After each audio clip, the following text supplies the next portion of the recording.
Okay, I wasn't recording. So yeah, we will talk about debugging. And debugging is identifying, fixing bugs in the server application, also in the front end as well. But in the back end, it might be more difficult because we are dealing with uh, requests and responses. And through the cycle, as it was with asynchronous development, if you remember. So through this cycle, we could have any kind of errors through the request on the server, during the response, or even while sending the request. So that's why it might be more difficult than the front end. But we have the tools to tackle that. So as you know, console log is your friend. You can use it anywhere. You can just add console log anywhere.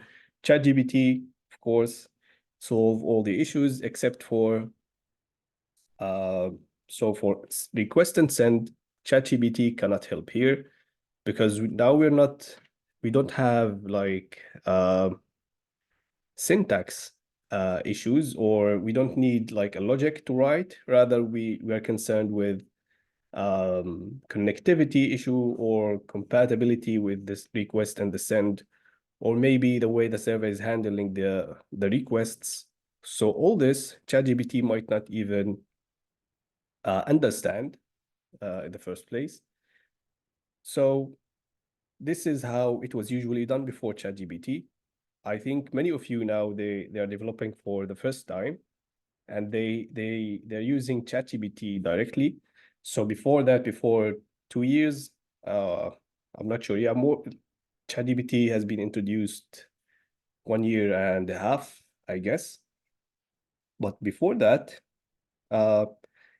and yeah, those of you who were developing before ChatGPT, debugging was difficult. It used to take a lot of time, and people, they have forums and communities like the Stack Overflow, and we need to, I mean, developers used to, keep searching online for an answer to their questions and to fix their bugs.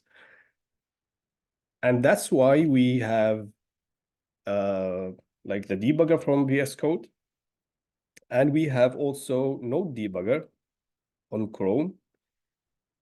And we can also use with that either Postman or the REST client on VS Code. So it's up to you at the end. What do you want to use? You can use VS Code and REST client, for instance. So you need a client in order to send requests, and the debugger would run the server in a debug mode. Postman would also replace the REST client. Postman is more advanced. This one is light. And also Node debugger could also replace VS Code debugger, but it's on Chrome. So we will look at those today. And at the end, it's up to you. What do you select? What do you feel you are more comfortable with using in order to debug your code? Yes, actually, it is, especially when you find an answer from an expert. There is in the community, you would find people who are who works in React, for instance, who like they are seniors, and they contributed to React itself, or let's say to the framework itself. So you get the answers from them, and their answers would, the answer would be comprehensive. It would just, you feel like you're more confident with your code because the answer comes from the person was contributing to the framework itself. And also it's good if even if you like, you can do the same to in Stack Overflow. If you had a problem that you couldn't solve with console log, with ChatGPT, and with everything, you can go to Stack Overflow, have an account, then open a question. You can ask that question and see what people could answer you.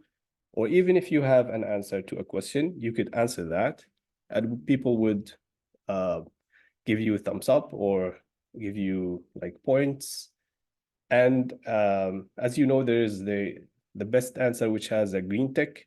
So all of that, yeah, as Marwa said, you feel like there is a community, there's people developing with you. They have been on the same issue, facing the same problem.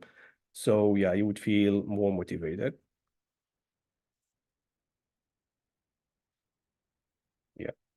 All right. So let's talk about bugs and errors that we could face with the Express server.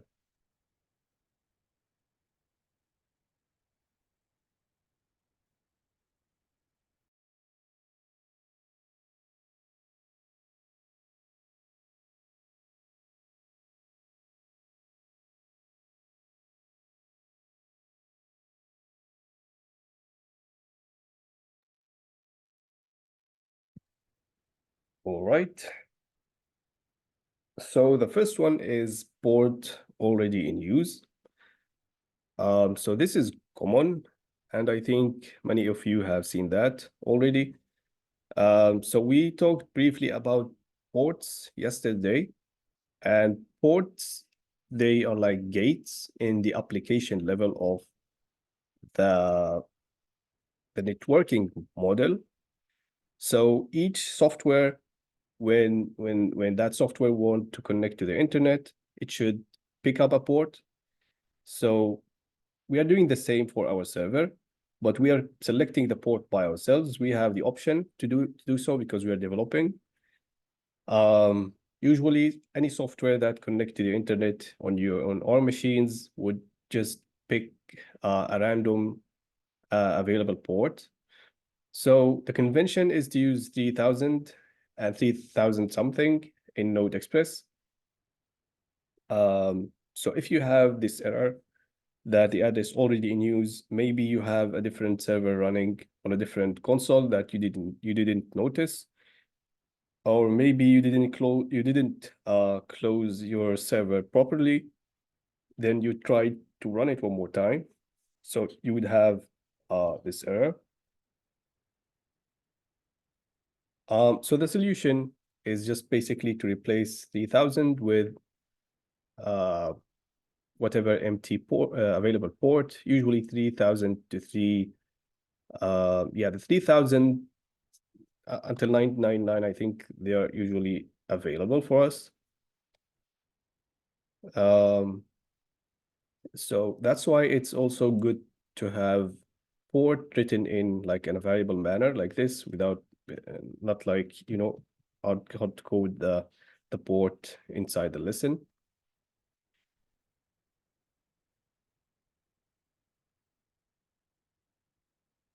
Another common error is with the post method. So this is a general error that cannot read properties of undefined. You know, this error happens when we are accessing a variable that isn't defined yet, that is empty. Let's say it doesn't contain, like, it's for example the array. It's not an empty array, rather for instance, an empty array that we need to access its element, that's considered undefined. So in the case of post, you would face this because we usually as you know, we use Postman, let's say, to send a post request, and we need to create a new record, right? With post, like we need to add a new book, a new item to the database or to our storage. So we pass we pass data with our post. So it's not like a GET request. We don't pass any data. We pass data. And this also happens when we have, like, if you remember the forms from the front end. So the user enter the forms, enter the name, the email address, the password, then click say submit, for instance. So we take all these data and add it to the body. So this is with post.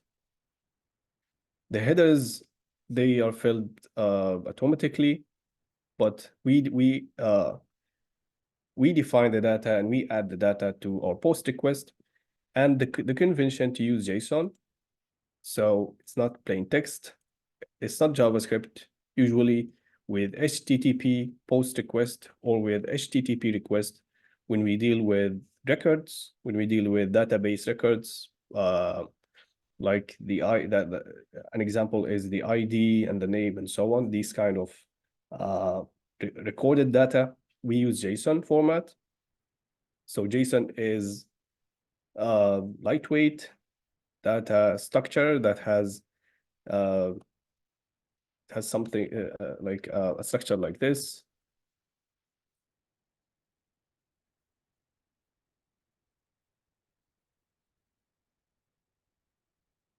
So it's extremely similar to JavaScript object, but it's a bit different. So this is a number, and then yeah, we have this. This is the JSON. So this is how the request is sent. It's sent with data, and the data is in JSON. So the server should interpret this JSON before it can understand the body. So you will have this error with a post if you didn't use the Express.json middleware with Express. So we will talk about middlewares tomorrow. Middlewares are software or a piece of code that that the request should be applied to the request in like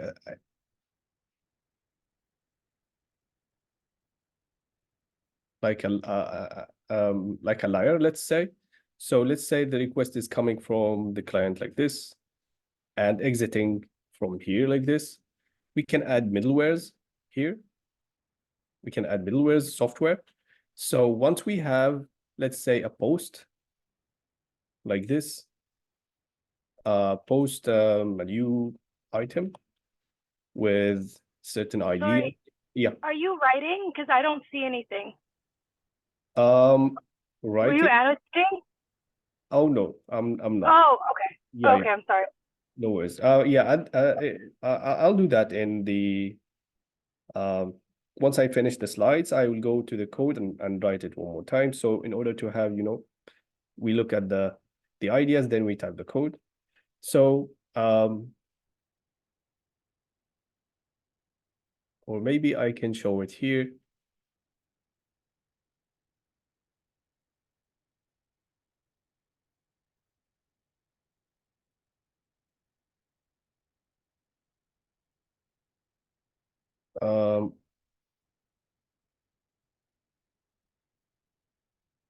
Okay, so this is, we're talking here. When we receive the request like this, we have the middlewares, and the middlewares are software that the request should pass to. It passes through like through layers one by one, and each middleware pass to the second. So we will talk in details about middlewares tomorrow, but my middleware here is express.json. So what I'm saying is, in my Express application, any request should pass through express.json, which is a middleware that interpret JSON format body requests. So with that, I will have access to the JSON. Is gonna be JavaScript object, and now I can understand the code of JavaScript. I can have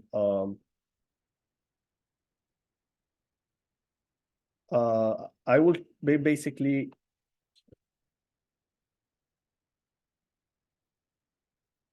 excuse me one more time. So I will basically, yeah, like kind of convert the JSON that is coming from the request into a JavaScript object that I can deal with in my backend by just adding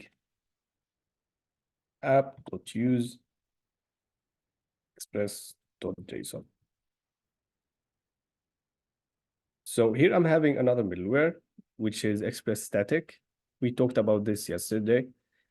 Any request that comes from the client should pass through the middlewares, those middlewares.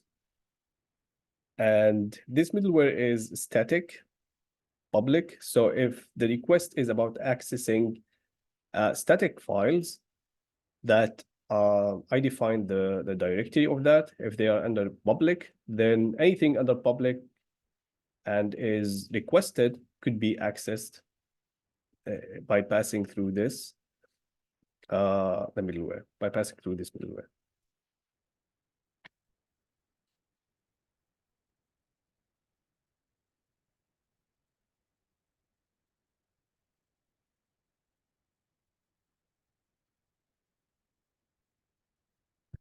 Yes, Mina.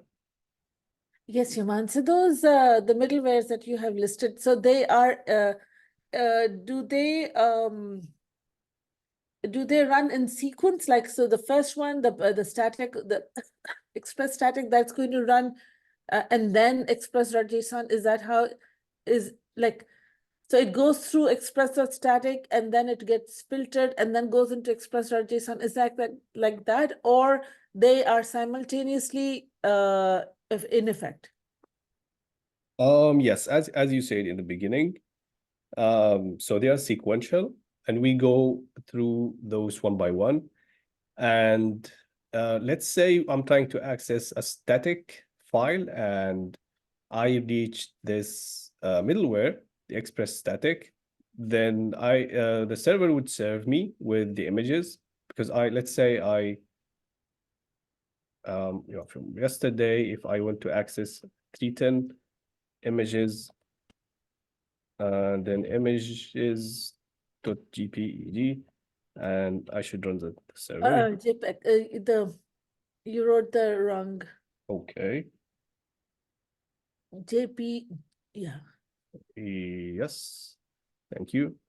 And I sent a body here. Oh yeah, it shouldn't be a post, and I don't need a body, or I can keep that, but I just click none. So the middleware would the request would reach here, and then it's gonna pass through this. It's gonna see, okay, this request is accessing a static file. Is it available, like the name? Then yes, then the server would serve me the image back, and it's gonna exit. It's not this middleware is not going to be reached. Okay. Yeah, Okay. it's sequential. Usually, yes, it's the middlewares. They're gonna executed one by one sequentially. And but yeah, this about exiting or not passing, tomorrow we will talk about that in detail. Most likely, yes, it's gonna exit after the static's not gonna pass through Express.json, because we served the server, the request, sorry. Okay, but for instance, Yeah. if there's something that's related to Express.json, then it will be first, it will go through the Express.static, and since that does not fulfill that need, then it will go to the next one. Exactly, yes. Okay. So again, through Express.json, then we will reach the route. So the route, is this request that what I'm looking for? Is it the Is it the about, for instance, or is it, let's say we have the about. So it's gonna start from here, and we have middlewares and we have endpoints. So they are going to apply one by one. And for the endpoints, it's about matching rather than passing. So does the request match the defined route here, for instance? It doesn't. So I checked the second one, does it match the about? It does. So I will just receive this. But if there is any, like the for instance, Express.json, if the request has a body, and in the body there's any JSON, then the JSON is going to be translated or converted into JavaScript. So if there is any kind of access to the body here, let's say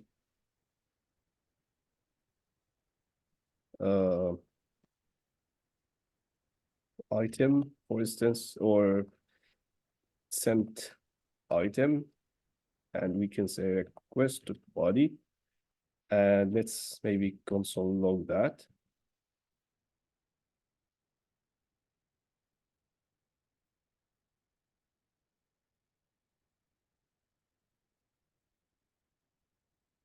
And let's send get request with a body. And let's see what we will have here. I will send JSON. As you can see, I have a JavaScript object because I have the parser. I have the Express.json parser.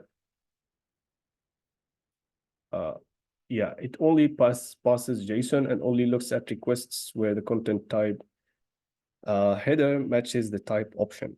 So this middleware will only look if the content type header matches the type option. The type option is JSON. So if I don't have that, if I don't have the middleware, and I send the get, I will have undefined, because the JSON file, the body contains JSON, and I didn't interpret that. So this is the error I was talking about. In order to deal with the request body, I need to add the middleware express.json. So I will interpret the JSON into a JavaScript object. So if I add the middleware and then send the request, I will have it here. Look at the small difference between JavaScript object and the JSON object. The only difference is the keys. They have the quotation marks like this, while the JavaScript object, it doesn't. We have ID name. We only have the quotations for the strings. Now, if you send a text, and if you don't have express.json, then that would work. But this is, as you can see, now it's interpreted as a text, as plain text. Okay, it's again undefined. What if we send something like test? It's just a plain text. Okay, it's again undefined. Okay, what if we do something like this?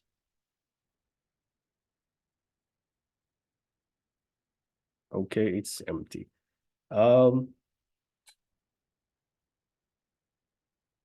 So it looks like the request body is expected to be a JSON, and we are expected also to add the JSON parser in order to pick up or understand the request. But we used to send static data. Yeah, we send back static data.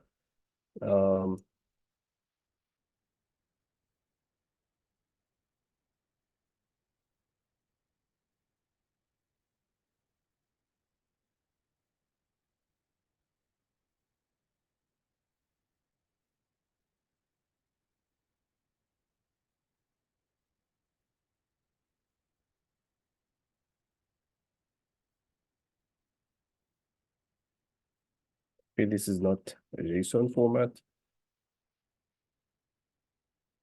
Yeah, now it's working. So this is how it works. We will take a look at static data. If, let's say, the user want to send, sorry, not a static data, text data. But usually this is how we send HTTP requests. We use JSON in the body, and as you can see, as you know, like the JSON request contains headers and contains body, and the body is optional when we want to add new data. And the convention to use JSON and to add the parser in order to have access to the body in the JavaScript. So this is how it's usually done in Express and with the HTTP requests. But we can take a look at sending. We can send back, of course, any kind of data back from the server.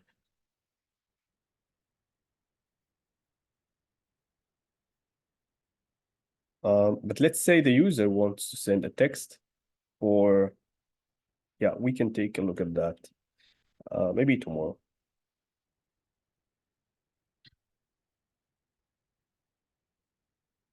Okay, so this is the express.json, the middleware. Another common error is having 404, or you didn't receive the intended results. So I'm expecting HTML page back from about, but I had nothing. So the idea here is to have your own, you create your own endpoints.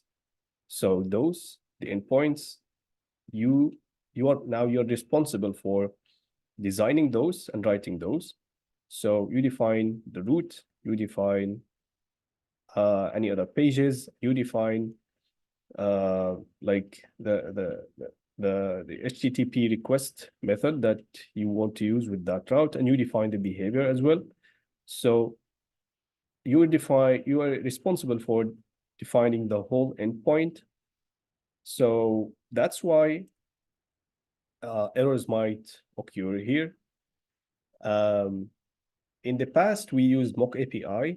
Mock API define the behavior for us. It was, if you remember, it was a kind of rigid, let's say.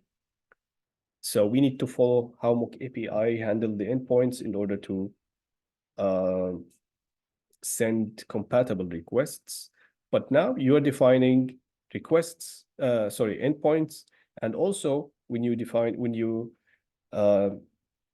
develop the front end, you should send compatible requests to endpoints. So for instance, if you send something to home, and this is different than root, for instance.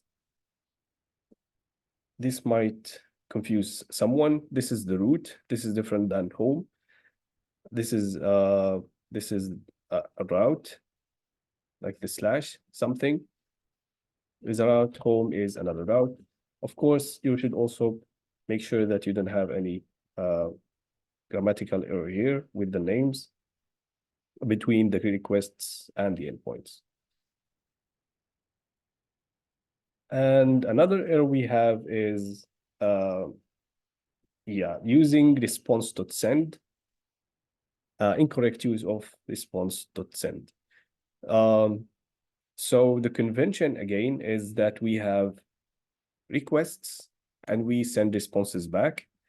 And usually also most of the time, for each request, we should have only one response. So the cycle of request response of HTTP is designed to have request response cycle, and it's designed to have one request and one response.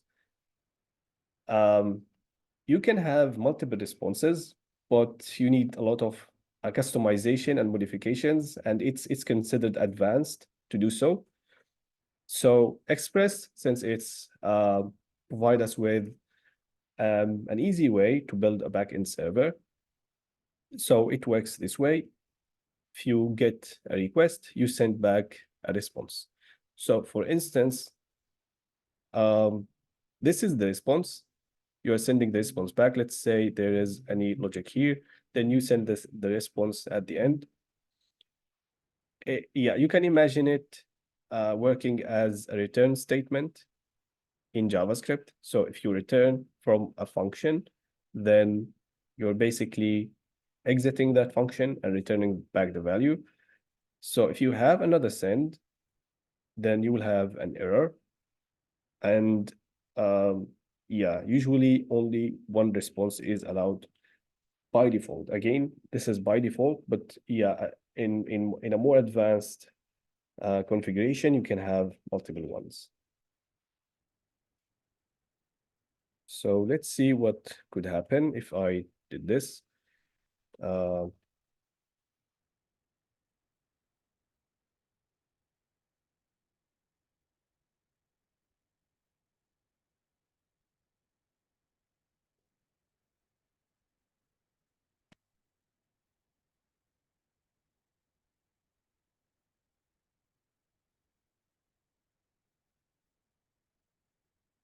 So I will have an error in the server. Root request cannot set headers after they are sent to the client. So you can set the headers before.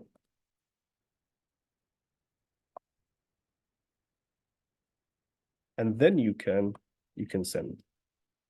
It's gonna be only one response. Here I'm basically not sending, rather I'm just setting the status, and let's follow the, okay, it's so sending 200 okay without me adding this. But let's say you want to add to configure the status as well. So yeah, now I'm not receiving an error. Yeah, root request received, which is this, and I'm sending 200 with the template. Yes, question. So the before you wrote a rest send status, is that send status? You've removed that, but before, so is that something like a defined thing, or you have already set it? Yeah, this one, send status, is that a defined thing? Yes, this is defined by Express. It set the response status code and send it back. Since status codes they are standardized, so we can basically just use response.send status, and you can send any status you want.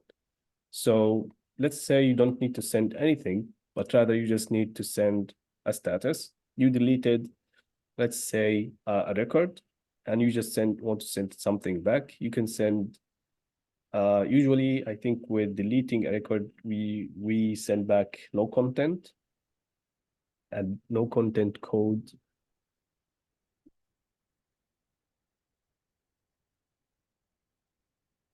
So we can also send status by just rest.send also, right? Just rest.send. With send, you can send a message. We can send more things, right? With just rest.send. We can send messages, we can send statuses, Yes. right? Yes. Okay. But so here you have 200, you have the okay, and yeah, with send status, you can also send, yeah, you can send the status, it's the same. But this is more clear, like I'm sending status. This is used to send 200 or static message like this. And it's sent like this, not in HTML, rather it's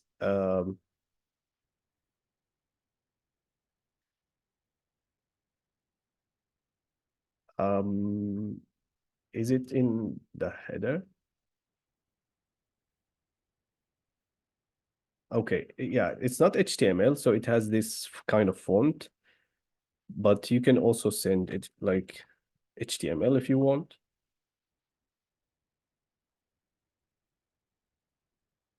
So send is more general. Send status is for the codes.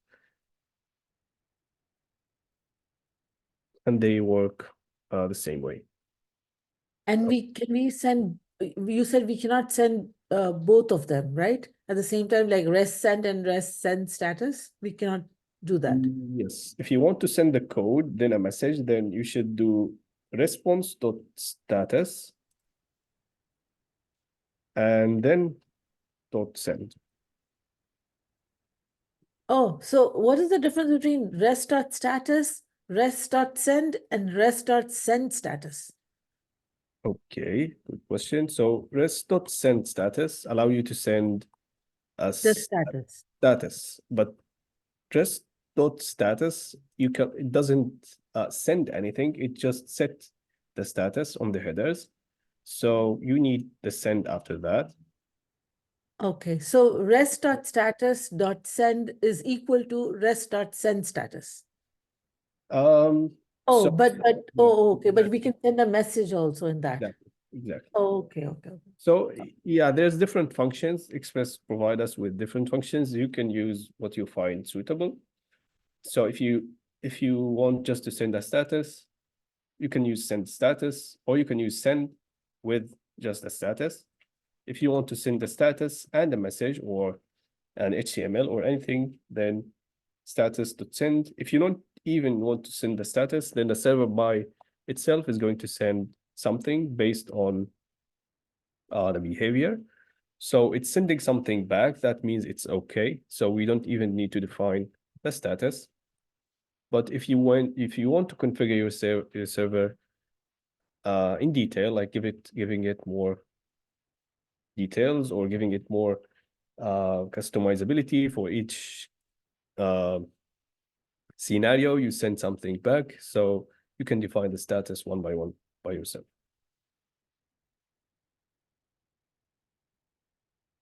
All right. So these are our common errors. Now let's look at the Visual Studio Code debugger.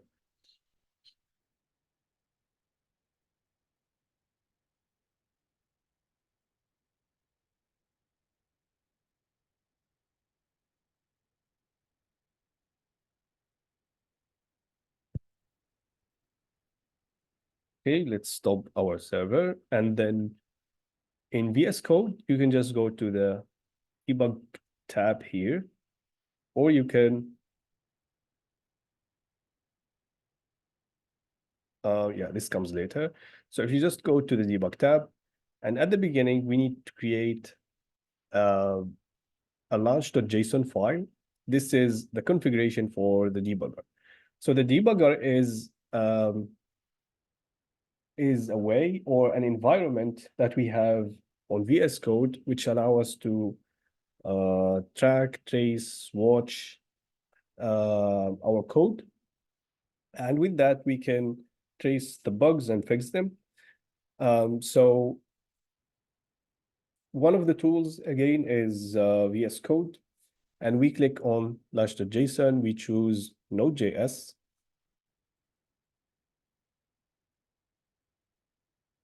And we will have this file created with .vs code. It's hidden. And then we have launch.json. This is the configuration of our debugger here. As you can see, the debugger now is working. When you click on the debugger, you would see, sorry, not working, it's ready. You will see variables, watch, and the call stack, and breakpoints. So usually we don't need to add any other configuration other than the default ones. But what you can do, you can attach or launch. So there's a slight difference between attach and launch, and there's different. You attach basically debugging or debuggers to the VS Code debugger. So we have Node already. Because we tell the debugger we are debugging Node. So attach means when you run the server, it's gonna run this configuration. Launch means you can launch the debugger directly in the debugging mode. So we want to do this, and by default, this is the case. We just save, and we don't need the configuration anymore. And we can now,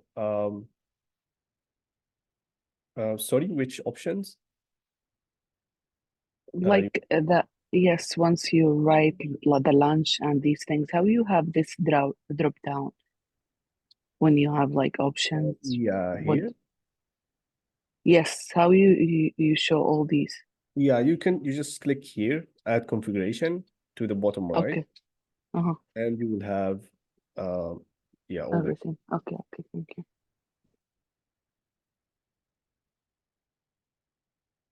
Okay, so now this is the debugging mode. And in the debugging mode, you just, if you have launch here, it's gonna take the configuration from the launch file because we already defined the file with Node.js. So we can just run the debugger. As you can see, now it's running.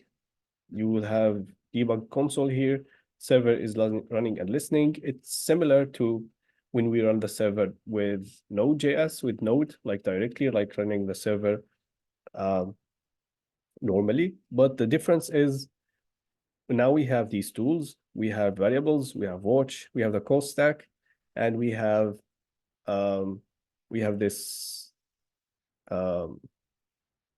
navigation bar or this configuration toolbox. We have this toolbox, and this works. They work all together, as you like most of you know. So the way we debug things is now in the debugger mode, if I don't have any error or if I don't have any breakpoints, then I can send and I can just receive stuff. So I know that my server is running. I don't have any errors. Now, let's say I have a kind of an error, and for some reason, I couldn't catch the error by myself. I couldn't solve it by ChatGPT, or I didn't find an answer in Stack Overflow. I am stuck. So what should I do? Then first I should try catch. I should add, sorry, try catch. So I have here, I'm having console log, for instance. Then what I can do is I can add a try catch and do add the send here and console log if there's any error.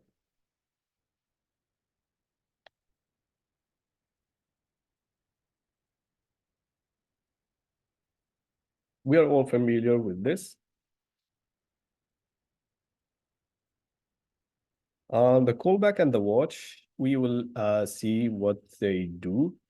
Now, let's say I add a breakpoint here and a breakpoint on the send. And I watch here with watch, you can watch any variable on your code. Let's say I want to watch data and I want to see what is happening to data in the process. So okay, I have one on Git and I have one on, okay, not here.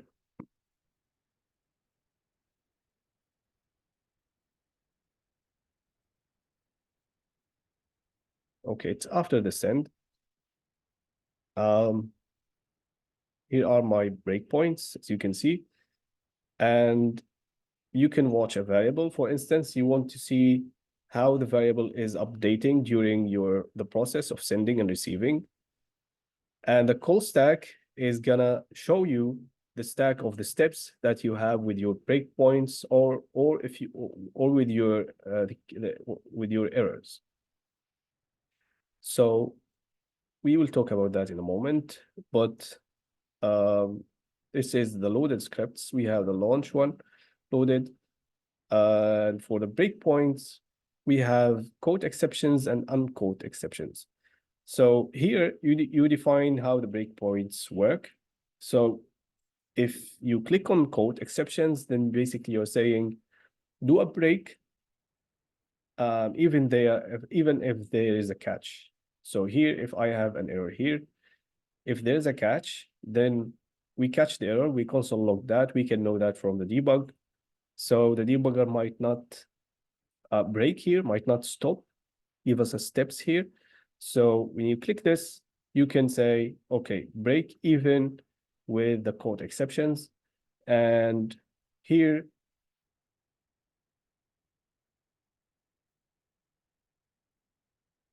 you break only on errors that are not handled. So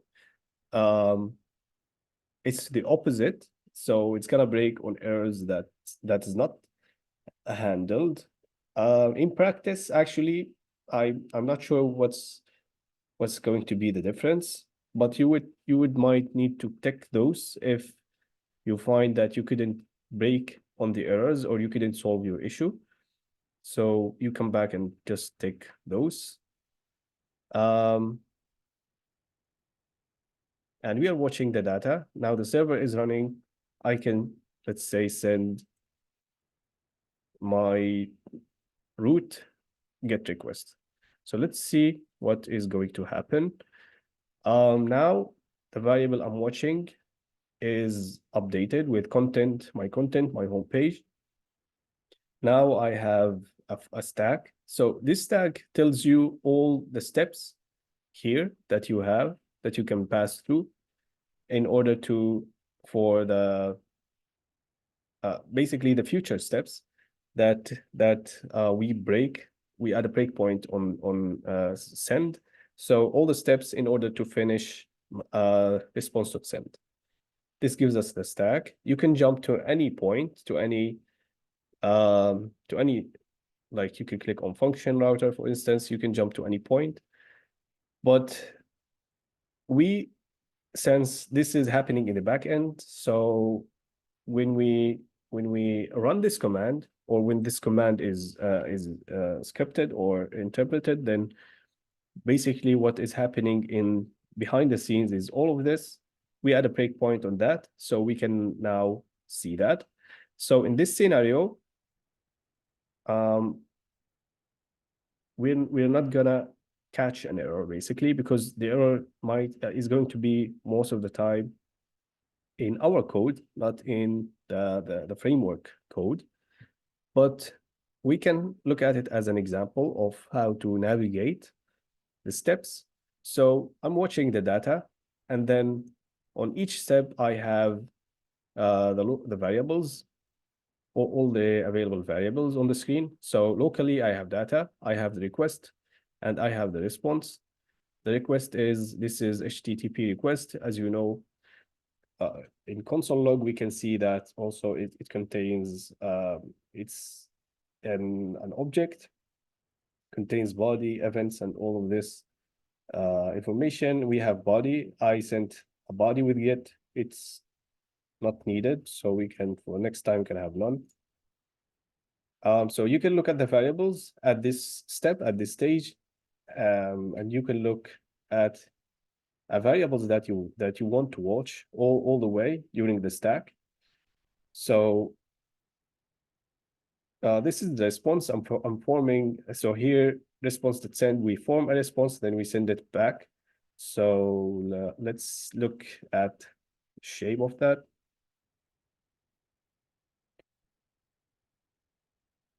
We have status code and status message, and then I'm sending back basically this. So in the body, I should have a body, or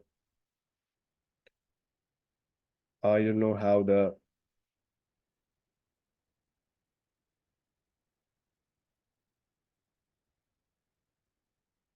okay, this is the request. I sent back the request.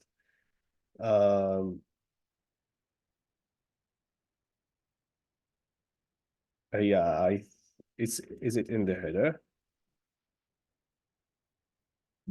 Oh no, in the header we just set the status. It's okay, but has body true.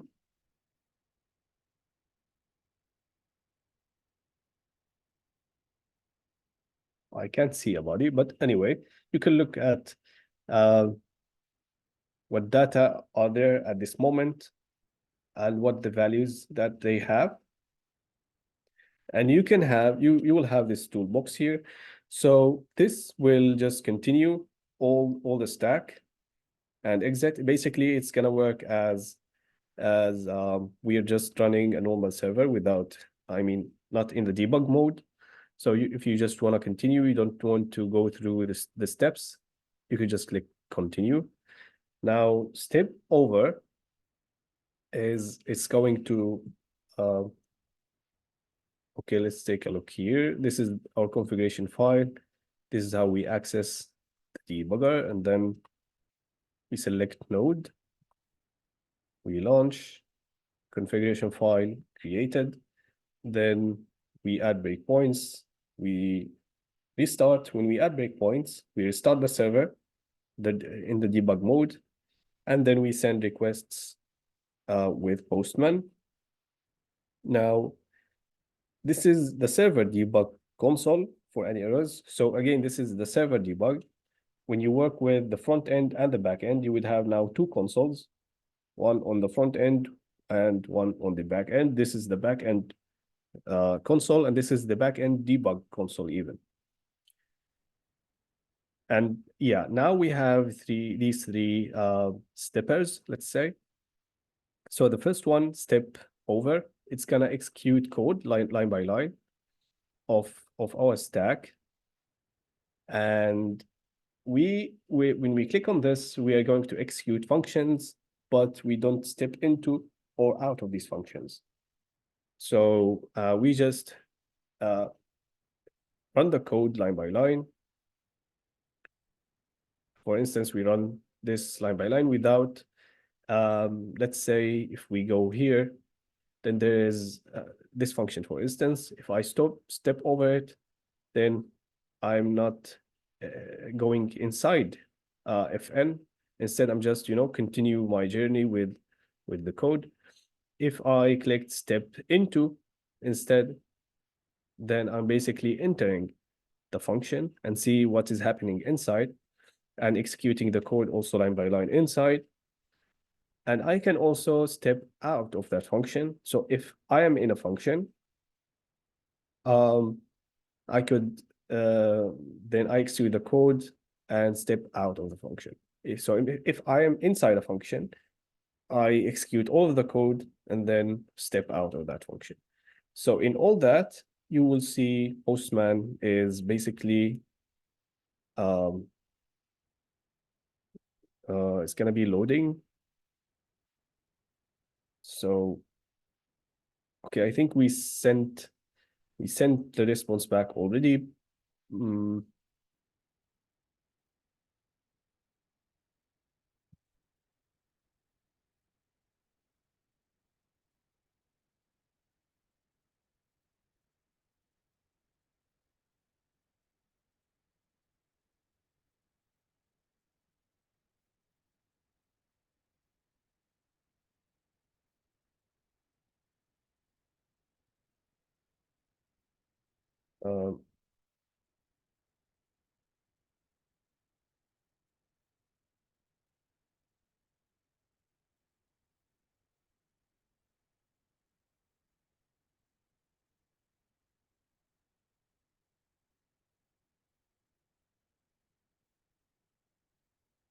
Okay.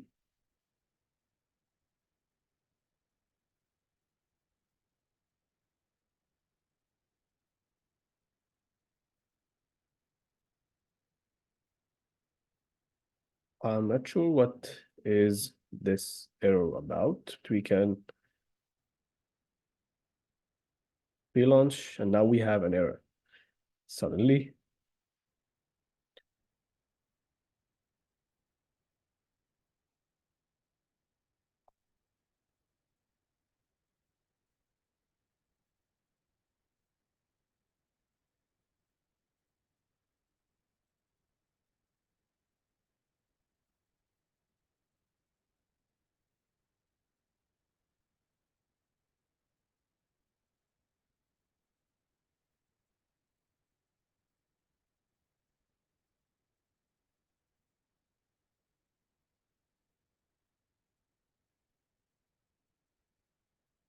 Okay, server is running and listening.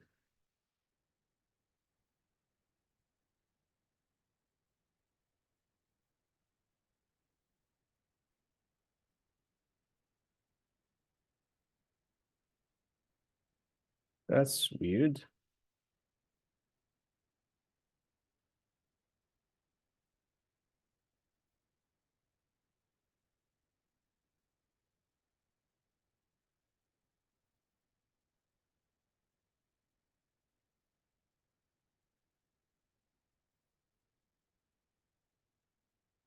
Okay, server is running and listening normally, but in the debug mode,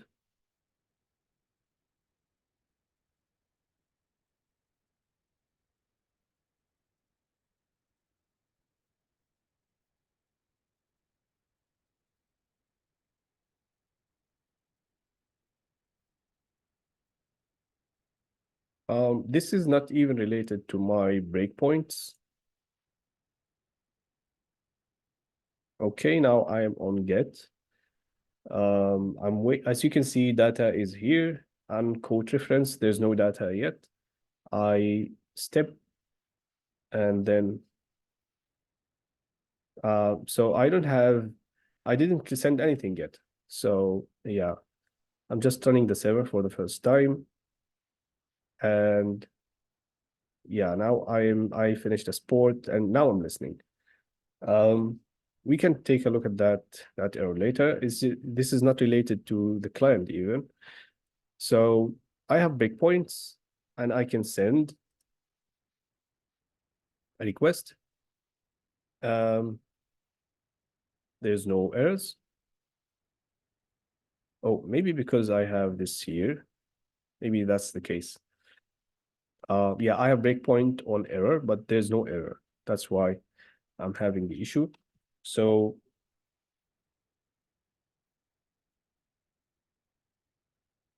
let's add this.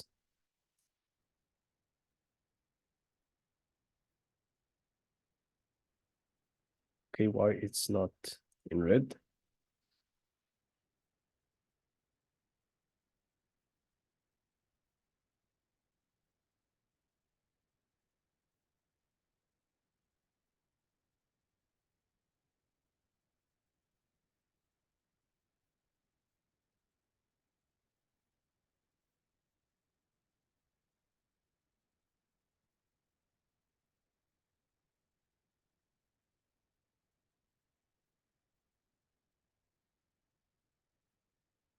Okay.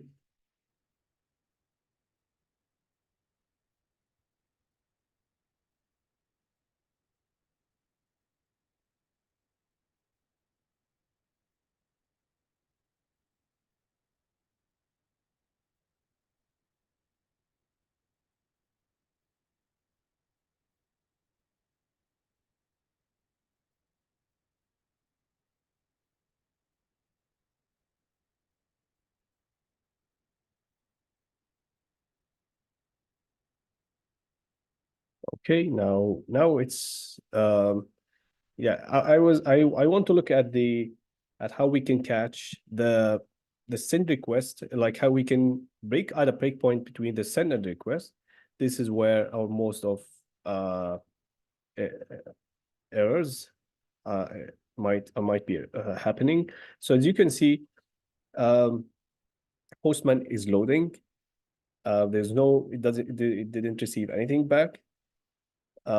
It's waiting the steps to happen. So again, this is what I'm watching these data, and this is the stack. If I pass into the stack, I'm gonna pass one by one. So here I have, for instance, slider.handle, then next, then route dispatch. So if I click step, as you can see, I will have next,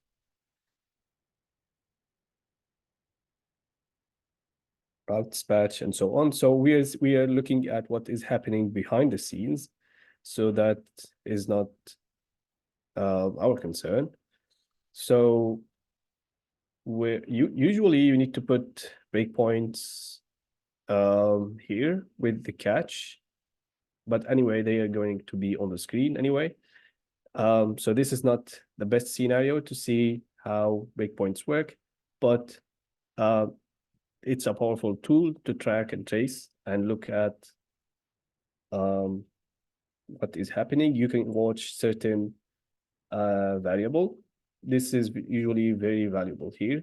You can define any data, any variable, sorry, and keep watching that during the whole way of your breakpoints. All right. Yeah, now best practices. Before that, let's have a break for 5 minutes, and then we can talk about best practices.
All right.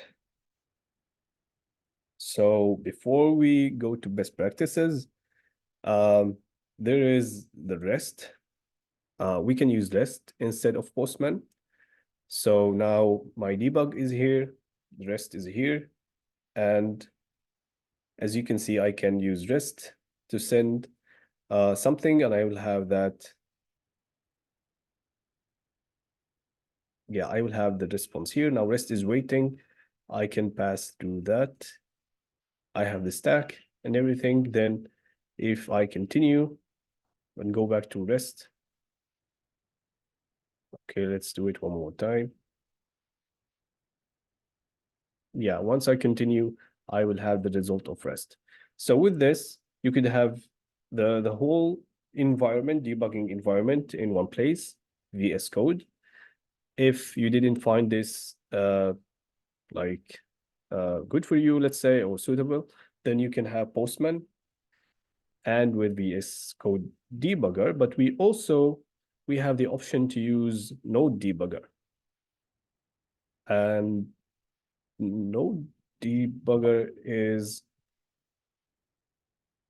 okay, let's go out. Let's move from the debug console. Node debugger is provided in Chrome. If we go to inspect, then we would see Node debugger here. Once we run our code with that option, it's think node -- inspect, then the name.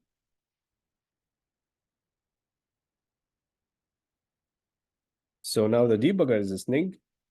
The server is not running normally, rather it's running in a debug mode, the debugger. As you can see, now I have dev tools just for Node.js. I define the connection 310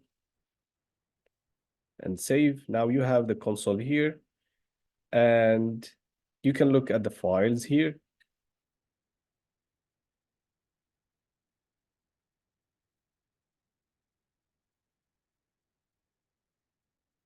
This is the server.js. You have the same exact options. You have breakpoints. You can watch variables. You can add breakpoints here like this.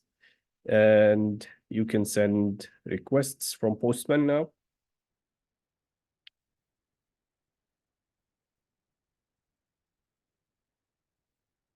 And as you can see, I have breakpoint. I have the same options. Step. This is a step forward on the stack.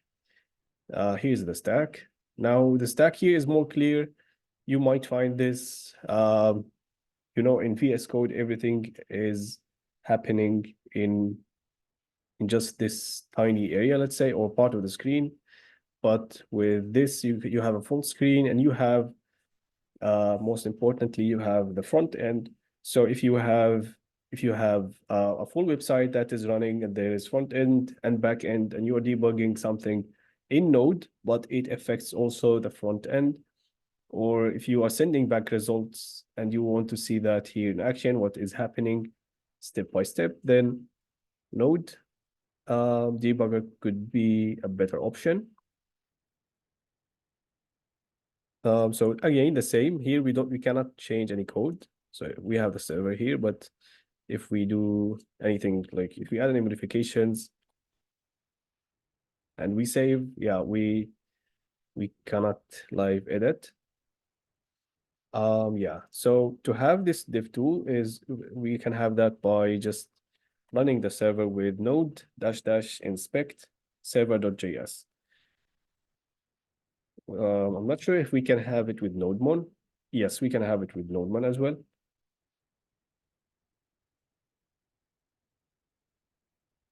So I'm running the server on 310, on port 310. Now I'm not using the debugger here. I'm running the server 310, and I'm running it with the option -inspect. So what I can do is can copy this command. I can add debug here.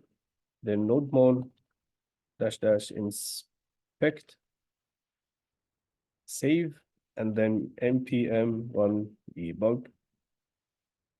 Now the port is open, the server is running the port and listening on port 310. So I can go to my Chrome, to Chrome. Oh, here it is. And then I can type 310 here. Basically, I'm already sending the route with Google Chrome. So I have the Node DevTools open here. So if I used npm run server, and I asked for a 310, the root, then as you can see, it's grayed out. I don't have access to that. Yeah, as you can see, there's no console, nothing is running. And this is the front end console. So you want to make sure that you distinguish between the front end console and the back end console, which is here if you're using the Node debugger. But if you're using VS Code, then it's going to be here. Or if you're running the server normally, then it's going to be here.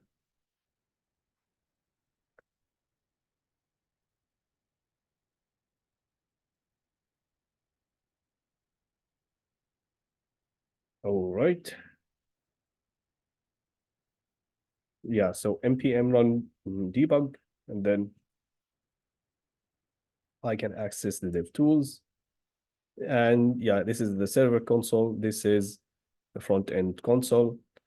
And I can see the sources, and I can add breakpoints and track like in VS Code. So these are the tools that we can debug Node Express with.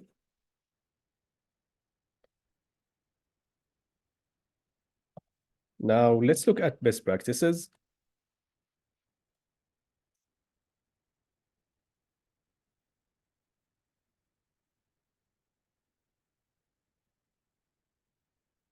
Okay, the first one is to organize. Yes, question, Samina? Yeah, sorry. So the DevTools, do we have to install the DevTools? Sorry, I missed the initial. No, we just need to run. We have The Node. inspect, the inspect, that's it. Yeah. Okay. Node already has it with the packages with the Node package, and we can just add the -- inspect. Yeah, like this. Inspect. Mhm. And yeah, Okay. yeah. Okay. So the best practices is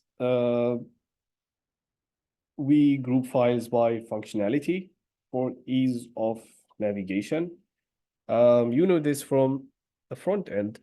If you have, like, if you define files like this, routes, maybe we talk about routes today or maybe tomorrow.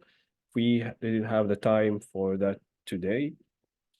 Routes is basically to make modules just for routes, where we can say, okay, if the route is /products, then all the /products could be served using this file.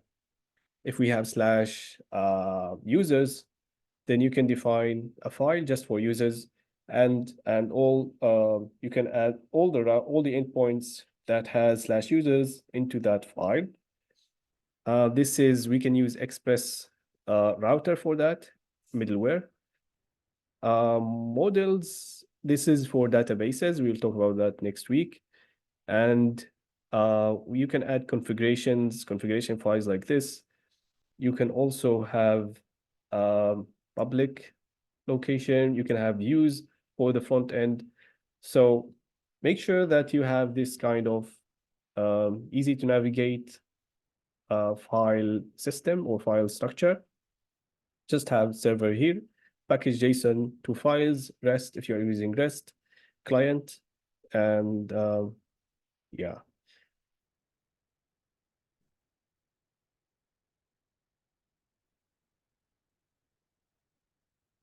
Yeah, I was what I was looking at. Yeah, it was working without inspect, just in like this.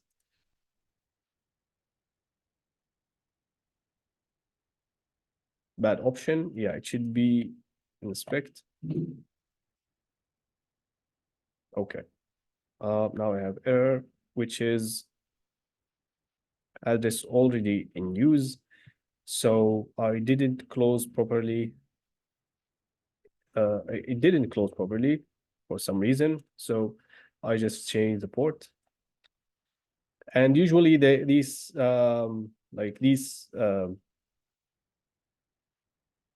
processes, if we can call them processes, they have a time limit. So now it's in use and it's going to be in use for, I think, an hour or something. Then after that, the port will close by itself. But there is like a time limit. But yeah, or we can kill that. We can kill the process or close the port by ourselves. But yeah, we have plenty of ports. So the easiest way is just to change the port. And now we are listening on 3009. Okay, so this is one of the best, one of the practices. Another one is to use the router, to use the Express router to modularize your application. This is what I was talking about. As you can see, I have routes here, and I'm using Express router. So, and I'm defining the routes with router.post, and the name here is authors.js. So in server.js, you can say, you can first import routes authors and routes books, and then you can say on server.js, if the route is /authors, then use the authors router. So this is the Express router, and this makes the code maintainable, and you can just go to one file where you have all your related endpoints in one place.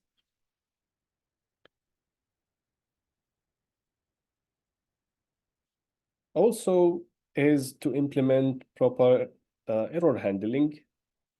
As you remember from the try-catch that we were using with mock API and asynchronous programming. So next week, we will talk about databases. So our data is not in the backend server. It's on a different server.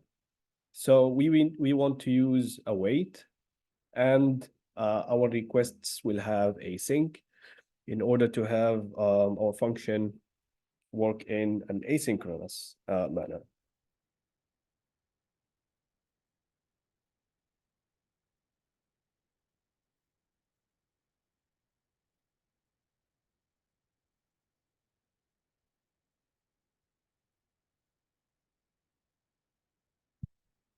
Excuse me. Yeah, so here we are accessing author, and author is, you can imagine it for now as a variable, but basically it's we are receiving the data into that variable from a database. So that's why we want async, we want to await, to have an await. And we need to add async to our request response function. We take the ID from the URL parameter like this, and then we make an if statement. If we find the author in the database, then destroy, we will talk about that, and then send the status, which is no content. Usually this is how we respond to delete, or you can send back the whole author. If you find the author, then destroy it and then send it back. You can either do this, or you can just say 204. If you didn't find the author, then 404. And all that is inside a try-catch, where we catch the error and then we send back internal server error. So usually this is how it's usually how this is how we build our endpoints. Like to have customized status send based on the situation, and to catch error and keep the user informed. This makes your server like communicate clearly with the users, tell them what is happening, what is the situation, and in the front end you can handle these status codes. So now you're defining the endpoints, you are also defining the requests. So if you send the request from the front end and you receive 204, you can tell the user your record has been deleted. If it's 404, you can tell the user, sorry, we didn't find that record in the database, for instance. And if there any kind of error relating to this, to the synchronous code in the try, then we catch it with the catch, and we display that in the console. This is for us, but we should send something back to the user and maybe tell the user we can take the 500 in the front end and we can make if statement. If it's 500, then you can tell the user something wrong happened, for instance. So in that way, you have a usable front end and a backend server that communicates clearly with the front end and keep the user informed of what is really actually happening. Another best practice is to store everything in environment, I think. Yeah, environment variables. Now this improves security, but it doesn't improve security by just adding .environment. It's basically a way to have all credentials in one place. So you can have the port, you can have the database username, anything related to the like any kind of credentials related to any service that you're using, database, storage, or anything else, you can store those in .environment. So in that way, you can imagine it as the password manager, for instance, in Chrome. You can have all the credentials in one place.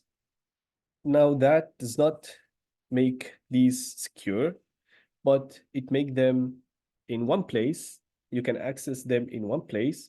You can change them also in one place, but you can also like add them to get ignore.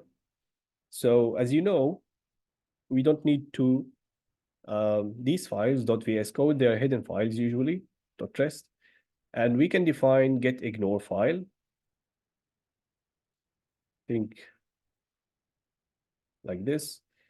As you can see, it has a get logo here. So get simple, yeah, simple. Then we can add any file that we don't want to be propagated into get. And one of those is database credentials. So we can add the name of the files. I'm not sure of the syntax, but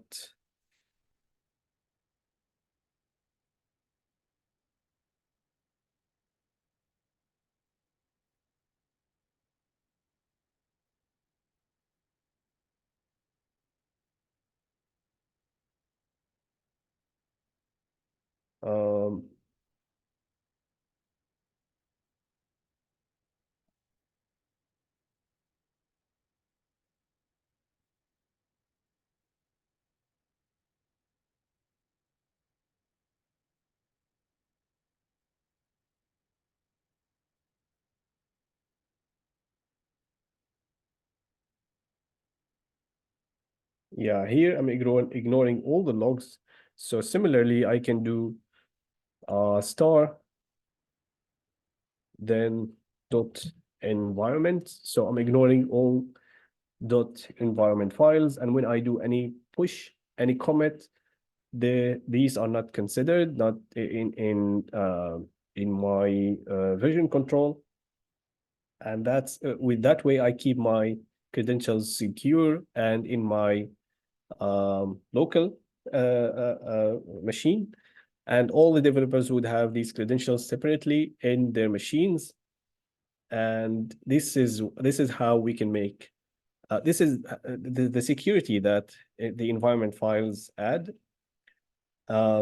Yeah, the ignoring, making the file ignored by Git, and also having all the credentials in one place.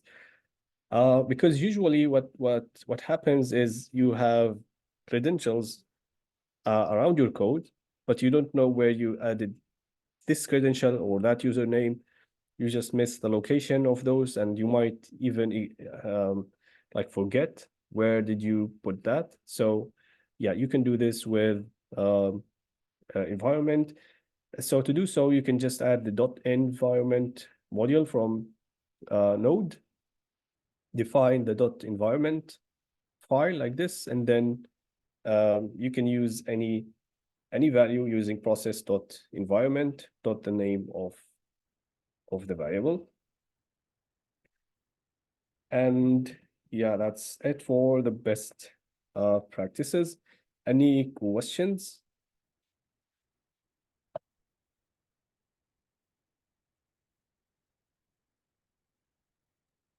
I have a quick question. So, like Yeah. the way you did the git ignore, can we also have a config file in which we have, like preset values, variables that we have, constant variables that we want to define, and keep them in that location.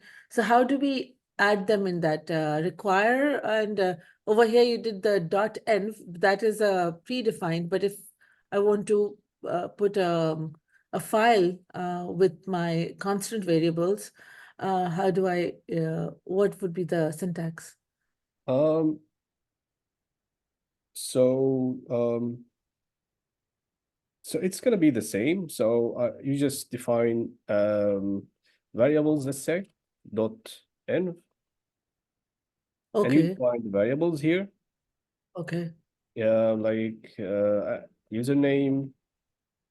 I think they should be in capital. No. Yeah, username equals something. Mhm. Um, And we have to write a const over here?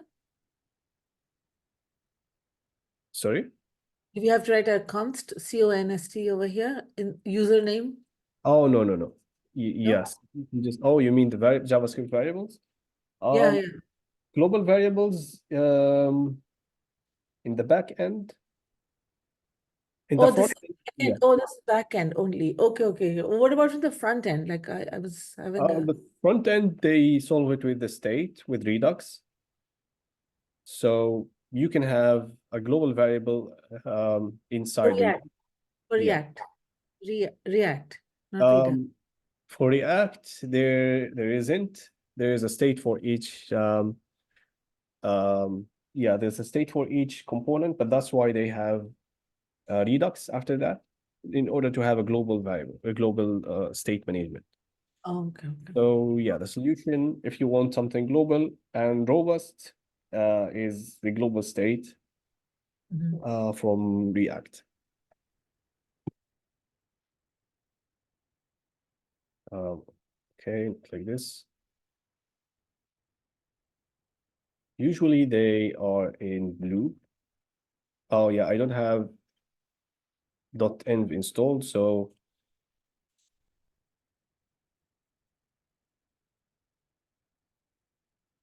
as you can see, I'm writing like plain text now, but I need to install all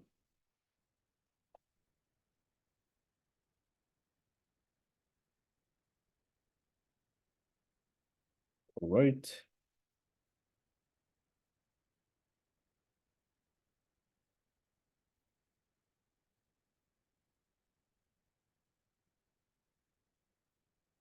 Yeah, on the server.js, I should add this require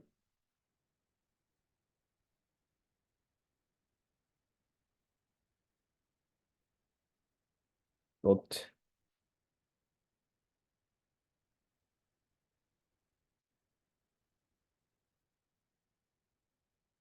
config like this, right? Yeah, it's a function.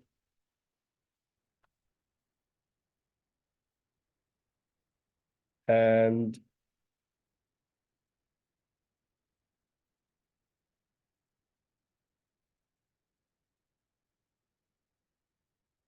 usually it should be in blue. I think it didn't take it yet, or yeah, now it's working.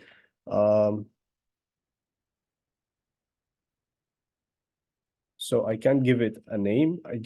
It needs to be .env.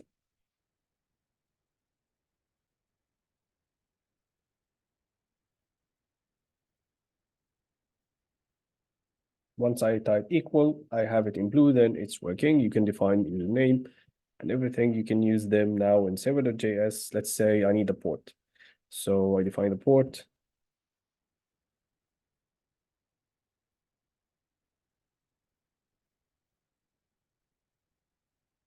And port equal process dot in environment dot port.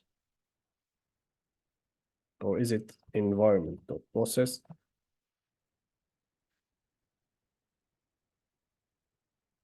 Yeah, process dot environment. The port, I have the port, and I can run the server. Okay, this is the best practices. Now, yeah, any other questions?